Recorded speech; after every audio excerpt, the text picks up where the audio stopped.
Once a customer has implemented WMS or AWM, it's completely done. Does that make it more painful to now make changes to the warehouse? I mean, it can, depending on what you need to do. I'll take this opportunity to talk about something we've been working on. One thing that we see a lot is just, slotting in general. Like, hey, I've got some fixed locations about where, some high moving items and where I want to pick them based on their throughput. And, that evaluation of those SKUs and where they should be slotted. Should they be in this, 2 pallet pushback, a 10 case flow rack, just a regular rack location on the floor, whatever it is, based on, their volumes to try to minimize replenishment and optimize throughput, reduce travel time, whatever it is. But those types of things are hard to evaluate.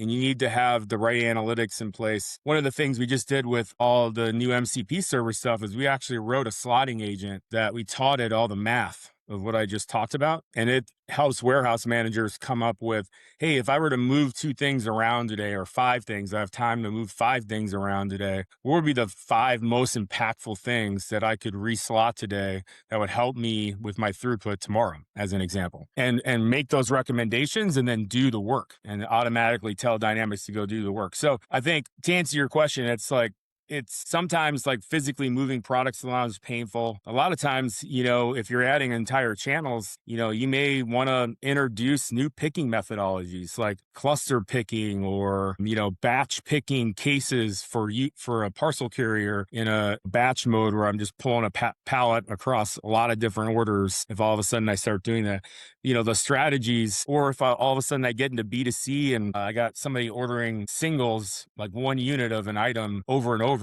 there's optimization opportunities for those types of processes that, as they get introduced, that you'd want to take advantage of. So some of them are systematic, some of them are physical, some of them are both. And it's really something where the analytics around WMS is super critical, Roy. Like, you've got to pay attention to your order profiles and how are they changing. My SKU profiles, my mix in an order, what they look like, how many picks per order, my travel time. And if those things start trending in different directions, that tells warehouse managers, like, customers are buying in different ways, or we're introducing new things, and I may need to go look at ways to continuously optimize.